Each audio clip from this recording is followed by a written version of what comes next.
Hola, ¿qué tal? Muy buenas noches. Un placer estar contigo esta noche transmitiendo desde el 91.5 de FM, Zona 3. Yo soy el doctor Gilberto Martínez y pues me da mucho gusto estar detrás de estos micrófonos transmitiendo desde el 91.5 de FM, Zona 3. Y el día de hoy, pues hablando de un tema importante. Hemos hablado mucho sobre lo que viene siendo la salud sexual, cuál es la responsabilidad en el ejercicio y en las acciones de nuestra sexualidad. Y bueno, pues los resultados que pueden ser como producto de una falta de cuidado y de responsabilidad de nuestra sexualidad está precisamente el que podamos contagiarnos de enfermedades. Hoy vamos a hablar aquí en el programa sobre las infecciones de transmisión sexual. Y para esto quiero agradecer su presencia aquí en el programa al doctor Ariel Eduardo Campos Loza. Él es médico infectólogo, secretario técnico del Consejo Estatal para la Prevención del SIDA y encargado del Programa Estatal de Infecciones de Transmisión Sexual de la Secretaría de Salud de Jalisco. Ariel, muy buenas noches, ¿cómo estás? Buenas noches, Gilberto. Muchas gracias por invitarme a tu programa. Un saludo a tus radioescuchas. Muchas gracias por estar aquí. Sabemos de tus ocupaciones y bueno, para mí es un placer tenerte y hablar pues de este tema que nos ocupa y nos preocupa cada vez más, tanto aquí en el estado como en el país. ¿Cómo podemos nosotros definir las infecciones de transmisión sexual? Simplemente como cualquier enfermedad que se pueda transmitir por actividad sexual. Y la actividad sexual no solamente es la tradicional que conocemos, que es la coital, la de tener relaciones sexuales genitales, sino también por contacto sexual de cualquiera de sus variantes. Bien. ¿Cómo están los porcentajes? ¿Cómo está la incidencia de estas enfermedades de transmisión sexual aquí en el estado? Digamos que antes que todo quisiera poner en perspectiva la importancia de las infecciones de transmisión sexual desde el punto de vista que la salud sexual pues es justamente eso, ¿no? Ejercer nuestra propia sexualidad cuando la decidamos ejercer con el menor riesgo de tanto adquirir infecciones de transmisión sexual, que es un riesgo innato, como el también tener un embarazo no buscado, no deseado. Es parte de nuestro trabajo el que la población tenga a la mano estrategias para prevenir estos riesgos, ¿no? ¿Y qué importancia tienen las infecciones de transmisión sexual en la población en el contexto, por ejemplo, del VIH-Sida, que quizás es una de las infecciones de transmisión sexual que más se conocen, ¿no?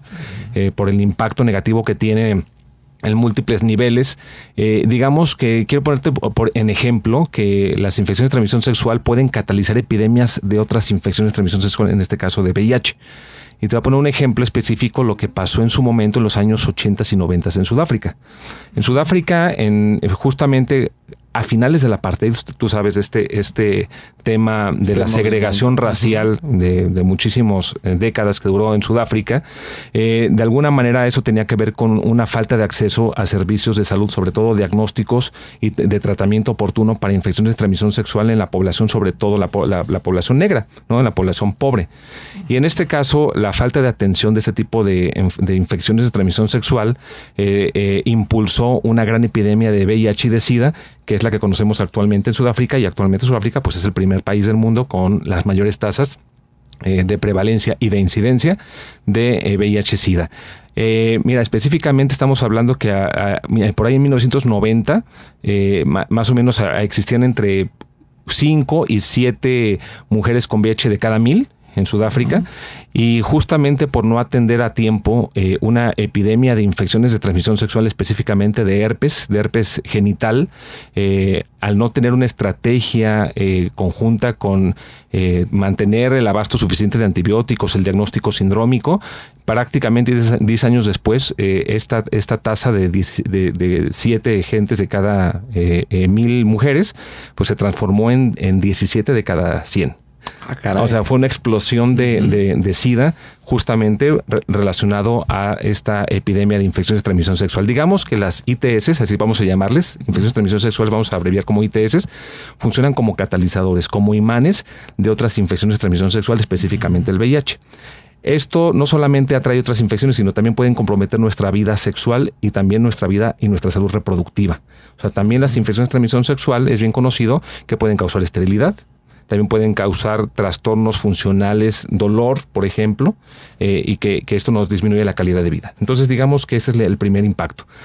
¿Cuáles son las infecciones de transmisión sexual que son las más prevalentes en nuestro medio? Afortunadamente el VIH no lo es, afortunadamente, ¿no? Pero tenemos que cuidar el resto de las ITS para que no nos vaya a pasar lo de Sudáfrica en su momento, en la explosión descontrolada de SIDA, de VIH y de SIDA. En este caso, digamos que la más conocida de todos es, por ejemplo, el virus del papiloma humano, por ejemplo, ¿no? Que esto es la causa fundamental de, por ejemplo, del cáncer cervicouterino. Es bien conocido esto, que es una de las principales causas de muerte por cáncer en mujeres actualmente en México. Entonces, este es causado, por ejemplo, por el virus del papiloma humano, que es una infección de transmisión sexual, se transmite por vía sexual y lo padecen generalmente hombres y mujeres, pero el impacto negativo, que es la formación de cánceres, sobre todo lo viven las mujeres y algunos hombres en la región anal. Las otras infecciones de transmisión sexual más frecuentes son, por ejemplo, sífilis, la gonorrea, la clamidiasis, la tricomoniasis. Digamos que hay una cantidad importante de infecciones que se transmiten por contacto sexual, pero también hay otras que no son tan conocidas, que digamos que eran conocidas, que son ITS, pero que también representan una parte importante. Por ejemplo, la hepatitis B es otra infección de transmisión sexual. No es la única manera de transmitirse, pero digamos que un porcentaje importante de hepatitis B se transmiten por vía sexual. Ocasionalmente la hepatitis C también, específicamente o especialmente en hombres que tienen sexo con otros hombres. Y a otras infecciones que resultan, por ejemplo, del contacto oral con los genitales, ¿no? Que también puede haber incluso brotes de hepatitis A, por ejemplo, o brotes de infecciones gastrointestinales. Hay una gran variedad. Una gran variedad, y bueno, de ahí la importancia de tomar conciencia no solamente a nivel estatal, a nivel de servicios de salud pública, sino también a nivel personal, que tengamos este conocimiento y esta conciencia de que el ejercicio y el derecho a vivir nuestra sexualidad, el ejercicio de nuestra sexualidad libre, plena, tiene que ser informada y tiene que ser también pues en esa toma de conciencia de prevenir precisamente infecciones. Sí, hay cosas que dependen de los individuos, de la toma de decisiones de los individuos, pero hay cosas que también dependen, no dependen de ellos, no dependen de la decisión de los individuos, sino también dependen de la estructura y de los servicios de salud adyacentes con los que cuenta la población. Uno de ellos, por ejemplo, te voy a decir, es la educación sexual integral, ¿no? Que lejos de lo que se puede pensar, la educación sexual integral lo que propone es que al final los niños y los adolescentes pospongan el inicio de sus relaciones sexuales. Es decir, lo hagan en una etapa lo más tardía posible, pero cuando deseen hacerlo, lo hagan de manera segura. Esa es una estrategia global, que es la educación integral en la sexualidad. Y digamos que lo hagan de manera segura, me estoy refiriendo a que se promueva la fidelidad, por ejemplo, ¿no? Un pacto de fidelidad con las parejas, pero también, si no se llega a un pacto de fidelidad, que también se haga de manera más segura. Por ejemplo, lo más barato que tenemos actualmente y lo más efectivo para algunas ITS es, por ejemplo, el uso de condón. Uso de condón masculino, uso de condón femenino. Pero también debemos de saber que el condón, por ejemplo, no protege para todas las infecciones de transmisión sexual, ¿no? Solamente protege para algunas cuyo mecanismo de transmisión es el contacto con la secreción de secreciones genitales. Con las secreciones genitales estamos hablando de, por ejemplo, VIH, que tiene una protección del condón alrededor del 90-95%, para gonorrea, para clamidiasis, pero no protege, por ejemplo, estamos hablando de VPH, o sea, no lo protege. Para el virus del papiloma humano no, por ejemplo. O para otras infecciones cuya presentación son, por ejemplo, úlceras o llagas, que le dice la gente, que están fuera del área de contacto meramente coital, ¿no? Entonces, por ejemplo, el condón solamente sirve para estas 3 o 4 ITS, altamente efectivo, pero para otras no necesariamente. Por lo tanto, también tenemos que promover la reducción de las parejas sexuales, entre otras cosas, ¿no? También la profilaxis posexposición, es decir, tuviste un contacto de riesgo, pues también tienes que buscar, no esperes a que te salgan verrugas, no esperes a que te salgan úlceras, no esperes a que comiences con dolor o sangrado o disfunción sexual o disfunción reproductiva, no. Si tuviste un contacto de riesgo, definámoslo como aquella en la que tuviste una relación sexual con una persona sin condón, entonces pues también puedes acceder a servicios, por ejemplo, de profilaxis posexposición con antibióticos. O sea, también los antibióticos puestos después de una relación sexual te pueden prevenir que adquieras sífilis, que si la persona con la que tuviste sexo tuvo sífilis, bueno, evitas que te agarre de que adquieras la sífilis, y no esperarte hasta que desarrolles una úlcera, y no esperarte hasta que tengas un problema de una sífilis secundaria o una sífilis terciaria para hacerte una prueba. Bien. Por ejemplo.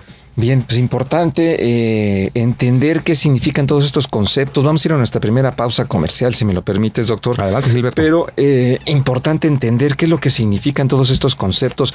Regresando, seguiremos platicando sobre lo que significa la fidelidad, pero también lo que se ha denominado fidelidad secuencial, ¿no? Una persona puede ser muy fiel, pero sí, durante el año, si tiene 6, 8 parejas, es fiel en el momento en el que está con su pareja, pero estamos hablando ya de una persona que tiene pues un contacto con varias personas, y a su vez pues es todo un abanico de posibilidades en las cuales se puedan transmitir ese tipo de infecciones. Vamos a un corte comercial. Le recuerdo que está usted en Zona G.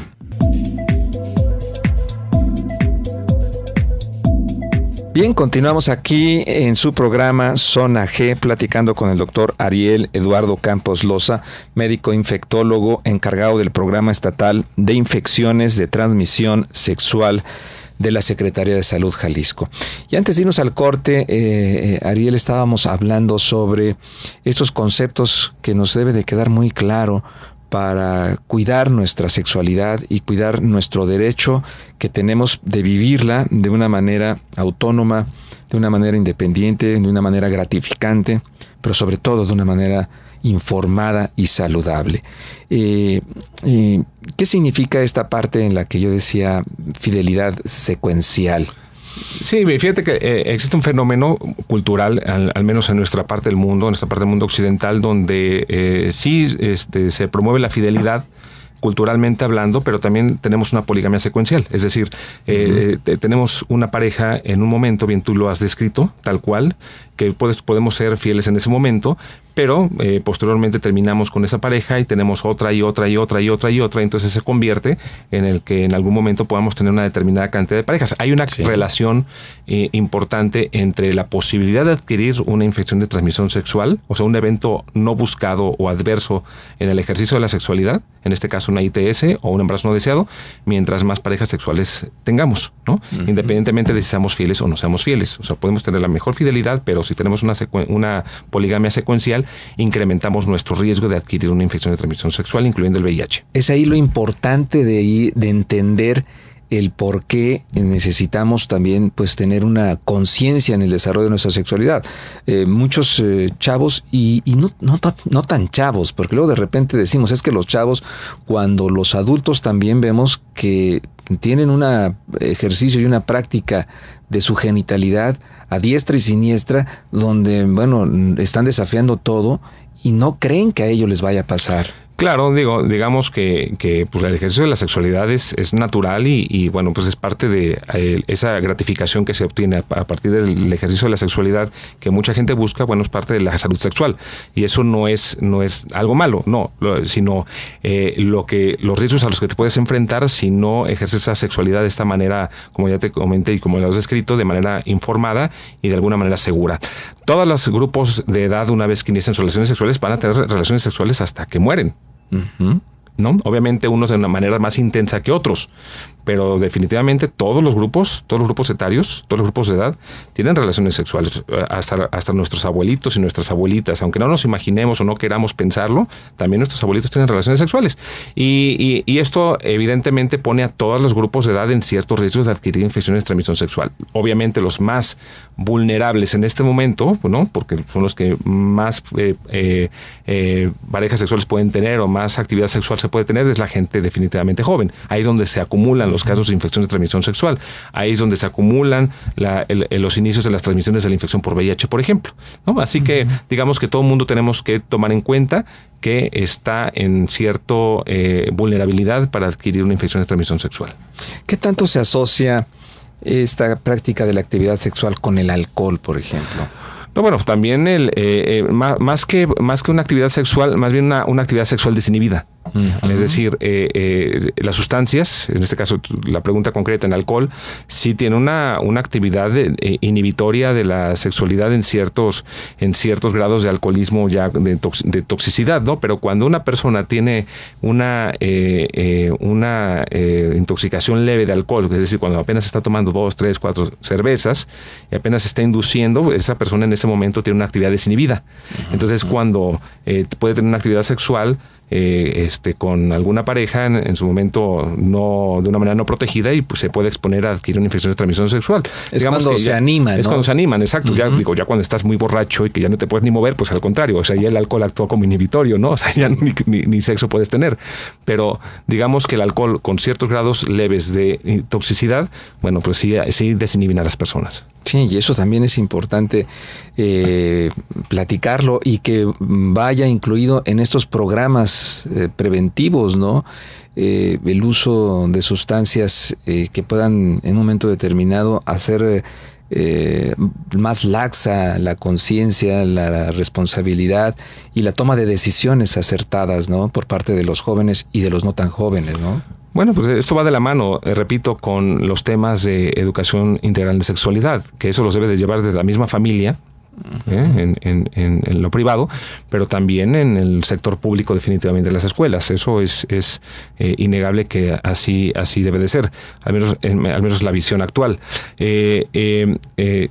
Evidentemente que este tipo de información lo que te da son elementos para la vida, o sea, son elementos para tomar decisiones correctas a lo largo de tu vida y por lo tanto protegerte. Sí, definitivamente.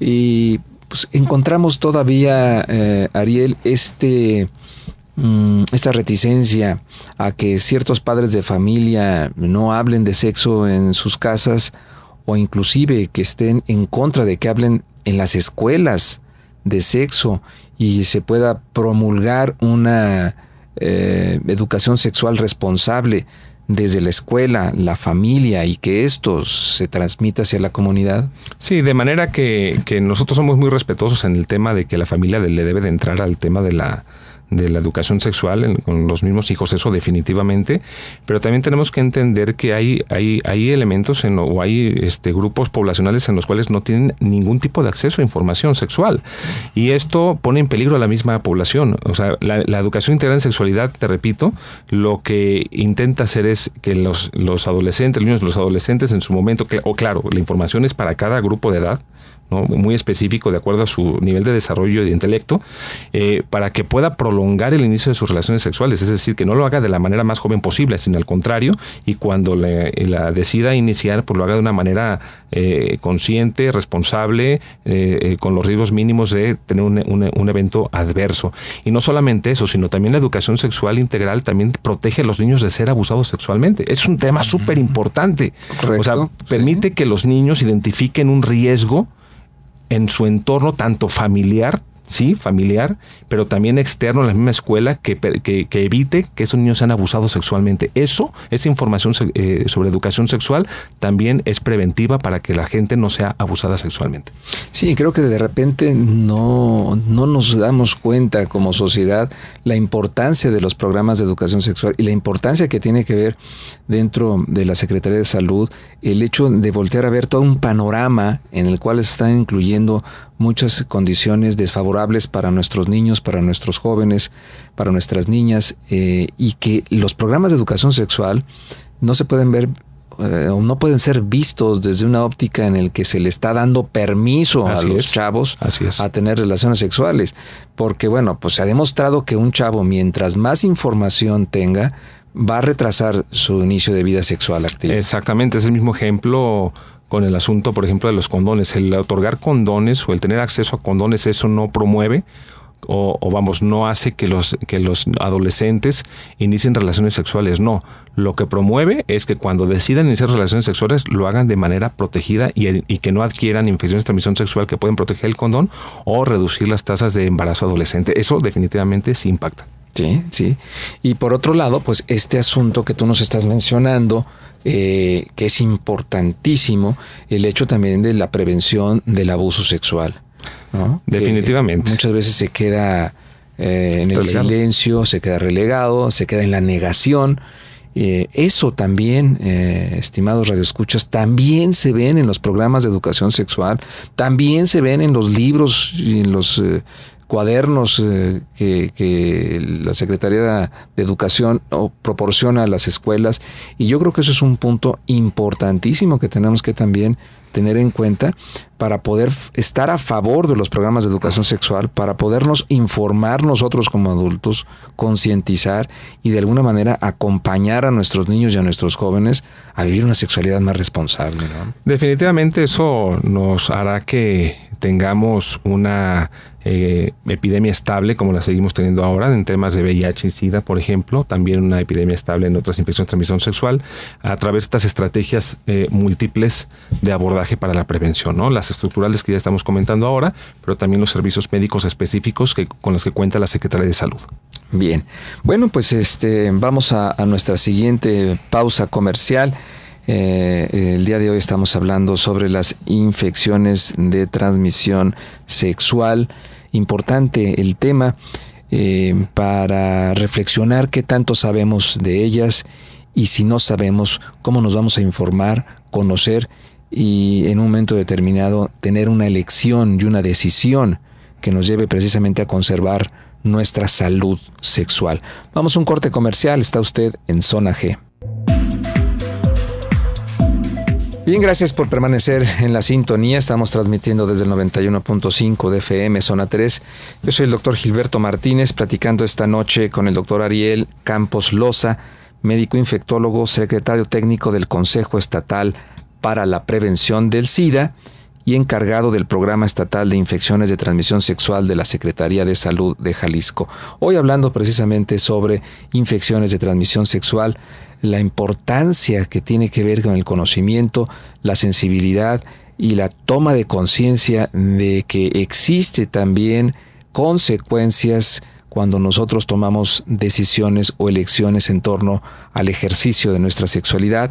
Y lo más grave, lo más trágico sería que nosotros no estuviéramos informados, que no conociéramos qué es lo que nos pudiera pasar también en un momento de euforia, en un momento de calentura, como vulgarmente se dice, o en un momento de inconsciencia, y que ejerzamos nuestra sexualidad de una manera irresponsable. Doctor Ariel, ¿cuáles vendrían a ser estas infecciones más comunes que se ven dentro de la Secretaría de Salud? Pues actualmente las infecciones más comunes son, por ejemplo, el virus del papiloma humano, por ejemplo, la gonorrea, por ejemplo, la sífilis, por ejemplo, el chancroide, la clamidiasis, la hepatitis B, el VIH, pero digamos que las infecciones de transmisión sexual la mayor parte de las veces no se sienten, fíjate, ¿no? Los microbios o los microorganismos, los bichos que causan este tipo de problemas, pues son muy inteligentes y permiten instalarse en una persona y no causarle en la mayor parte de las veces mayor problema para que la gente se sienta mal, con el objetivo de sobrevivir, para que el bicho siga sobreviviendo, para que no lo traten y por lo tanto pues no eliminarlo del cuerpo. Entonces la mayor parte de la gente, te puedo decir que hasta un 90% de las personas no tienen signos o síntomas de infecciones de transmisión sexual, a pesar de que puedan tener alguna.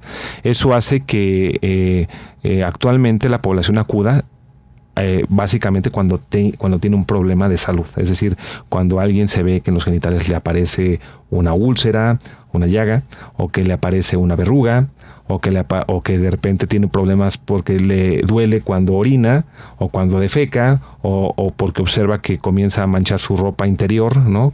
Con aparición de pus, por ejemplo, de sangre en los calzoncillos. Bueno, pues es cuando corren a ser atendidos. Y digamos que estos son generalmente las enfermedades o las infecciones que más comúnmente observamos. Actualmente tenemos en la Secretaría de Salud una estrategia justo del diagnóstico basado en síndromes, ¿no? Y esto obviamente hace que se atienda básicamente a la población que tiene síntomas, pero no por eso es no menos impactante para evitar epidemias de ITS, y también previene este abordaje sindrómico a la aparición de epidemias de VIH, ¿no? Porque eso ya ha sido demostrado. Y básicamente digamos que los síndromes que típicamente afectan a las personas, o sea, el grupo de signos y síntomas que tiene la gente que tiene infecciones de transmisión sexual, pueden ser, por ejemplo, los síntomas de descarga genital o de desecho genital, o de aparición de moco que no es normal, ¿no? Digo, hay moco normal que las mujeres secretan por su vagina sin que sea normal, pero este moco normal es transparente y no tiene un mal olor, ¿no? Pero cuando empezamos a tener una descarga normal, es decir, más abundante, que no es transparente, que tiene mal olor, que puede tener manchas de sangre y que esa mujer no esté en su periodo menstrual, bueno, pues tenemos que sospechar en una infección de transmisión sexual. O cuando se tiene ardor para hacer pipí, por ejemplo. Digo, también hay cosas que se pueden confundir con mal de orina, ¿no? El mal de orina es una infección no complicada de las vías urinarias, pero también hay infecciones de transmisión sexual que también se presentan así, con ardor para orinar. Digamos que una mujer en la que puede tener, o un hombre que puede tener mal de orín, ¿no?, de manera recurrente, pues habría que sospechar que se trate de una infección de transmisión sexual más que una infección de vías urinarias, por ejemplo. O la aparición de úlceras, la aparición de úlceras en los genitales. Eso también puede ser, por ejemplo, sífilis o puede ser herpes, ¿no? Estas dos infecciones también son muy comunes que causen úlceras, entre otros, o la aparición de verrugas, ¿no? Digamos que son los más comunes, o de neoformaciones, que pueden ser verrugas, o aparición de bolitas que parecen como estas perlas, porque parecen perlas, pues pueden sugerir la presencia de ciertos virus que causen infecciones de transmisión sexual. Y sobre todo, pues pensar en este tipo de infecciones en un momento determinado, pues también implicaría ver en qué condiciones de riesgo se encuentra la persona. Estoy pensando, por ejemplo, en las amas de casa, ¿no? Definitivamente, mira, hay que sospechar en una infección de transmisión sexual cuando tienes algún tipo de síntomas o signos que ya te comenté y que generalmente en los últimos 60 días has tenido un contacto sexual no protegido. O sea, definitivamente así. Definitivamente que las mujeres, en tu caso, el ejemplo que comentas de una mujer casada que puede o no sospechar que puede tener una infección de transmisión sexual, bueno, pues no sospecha, pues porque pues está casada y asume que pues no está en riesgo, pero bueno, que a lo mejor la fiel es ella, pero no necesariamente su pareja hombre. Aparte te puedo decir también que hay infecciones de transmisión sexual que no necesariamente se adquieren recientemente, o sea, también puede haber reactivaciones. Por ejemplo, el herpes, un ejemplo clásico de esto es que puedes tú haber adquirido el herpes hace años y que cuando te aparecen, en este caso, las vesículas o ampollas o úlceras en los genitales, pues no quiere decir que lo agarraste 2 o 3 meses atrás o una semana atrás, sino tienes años con esto y simplemente te volvió a aparecer como los fuegos en la boca, ¿no? Como los fuegos que te aparecen y te aparecen y te aparecen de manera periódica. No quiere decir que adquiriste la infección pocos días antes. Es decir, también el tema de la aparición de una ITS no necesariamente quiere decir que la pareja es infiel tampoco, ¿no? Sí. O sea, tampoco quiere decir que a fuerza sea el caso. Pero digamos que hay de las dos cosas, ¿no? Y en este caso, siempre cuando tengas algún problema de salud en ese sentido, pues lo que tienes que hacer es acudir a los servicios de salud que actualmente existen disponibles en el Estado, ¿no? Y en la Secretaría de Salud, y que son gratuitos. Existen ahí médicos capacitados para el tema del abordaje sindrómico de las ITS, pero también hay tratamientos específicos, hay pruebas también rápidas que te puedes hacer. Por ejemplo, una prueba rápida de VIH, que por cierto mañana es el Día Nacional de la Prueba de VIH. También hay pruebas rápidas por ejemplo, de sífilis.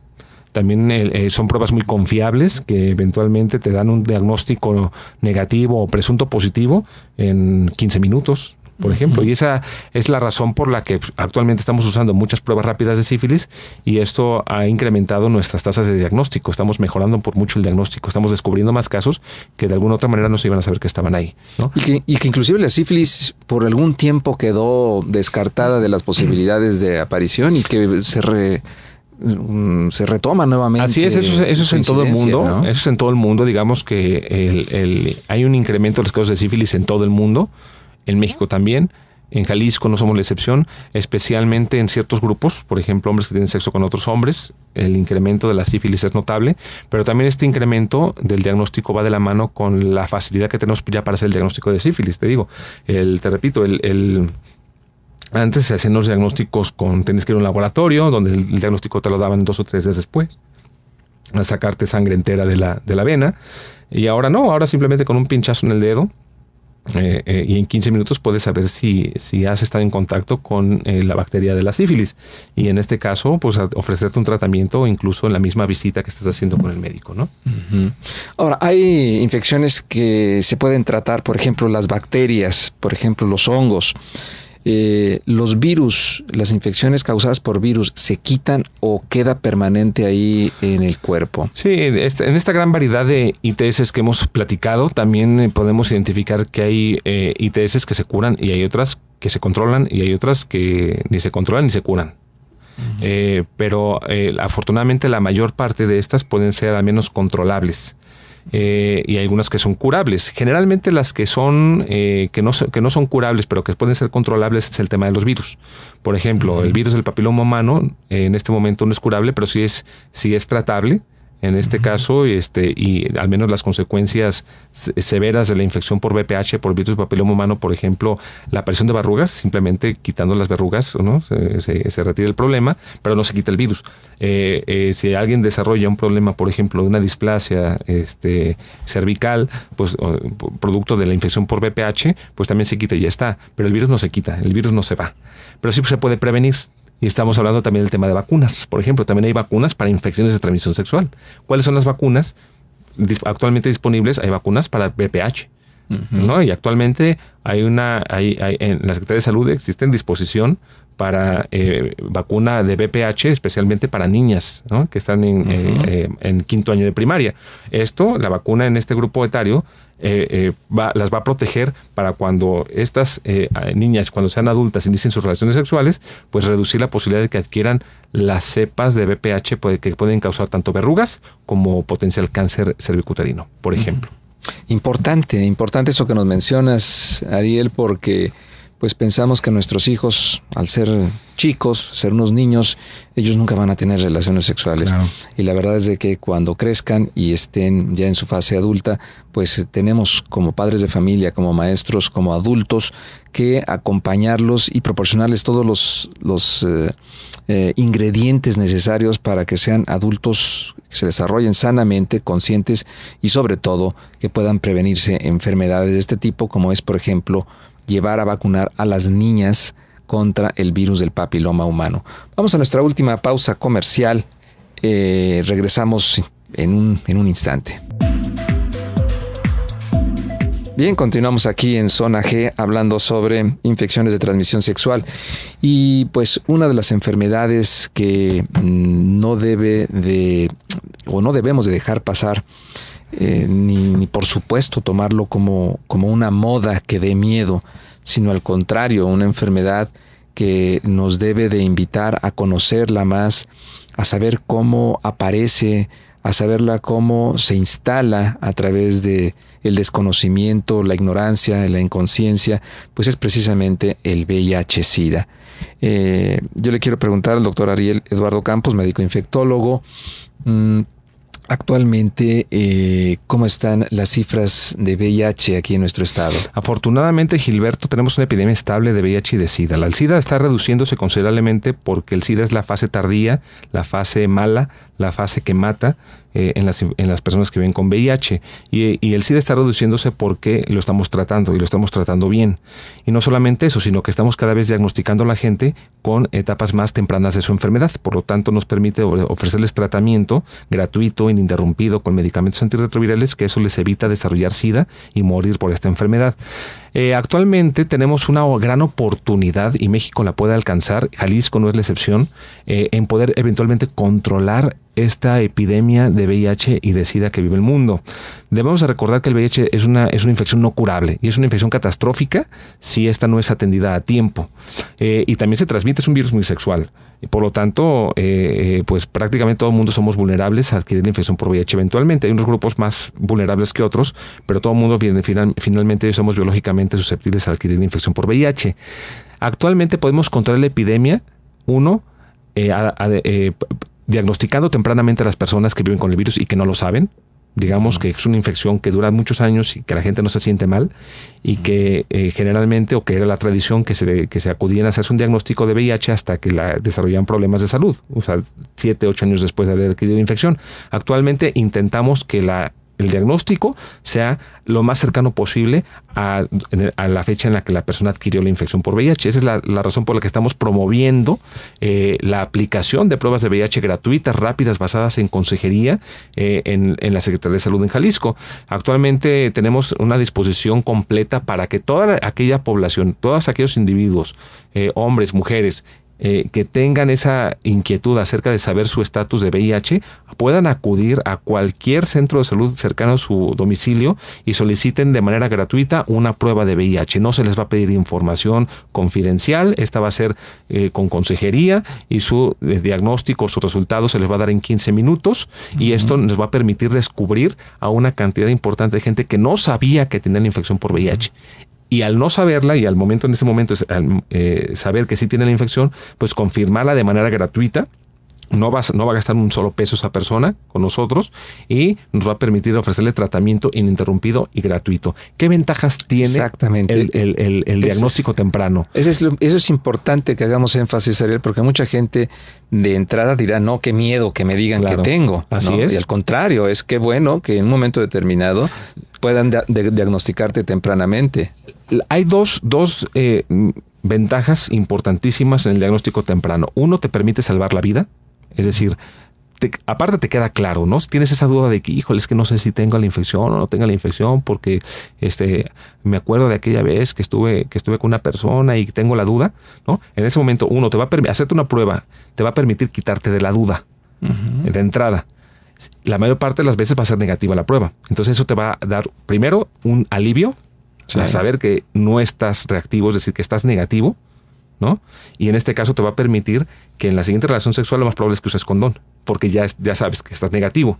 Pero la gente que tiene una prueba reactiva, una prueba positiva, esa persona inmediatamente lo que se va a hacer va a cambiar su conducta sexual, va a usar condón en la siguiente relación sexual lo más probable, ¿no? Va a reducir su número de parejas sexuales, pero también el tratamiento que se le va a otorgar a esa persona le va a permitir salvar la vida.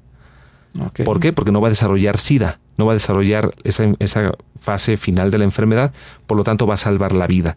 Y la otra ventaja importantísima en salud pública es que una persona en tratamiento para el VIH no transmite la infección a sus parejas sexuales. Ese es importantísimo. Entonces, actualmente la visión para el control de la epidemia es que la gente que vive con el virus sea descubierta, sea tratada, sea vinculada a los servicios de salud y sea tratada de manera ininterrumpida con tratamiento antirretroviral para que, por un lado, sobreviva y, por otro lado, evite la transmisión a otras personas y así vamos a controlar la epidemia. Eso es algo muy prometedor y ya se ha ido de alguna manera documentado en algunos países en el mundo, donde esta estrategia de diagnóstico y tratamiento inmediato, que el concepto se llama tratamiento como prevención, ha demostrado reducir el número de casos nuevos de infección por VIH en los países.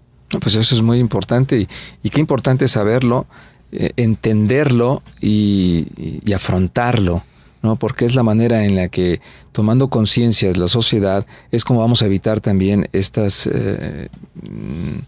epidemias o nuevas epidemias cíclicas que se pueden dar a ciertos sectores de la población respecto concretamente a esta enfermedad.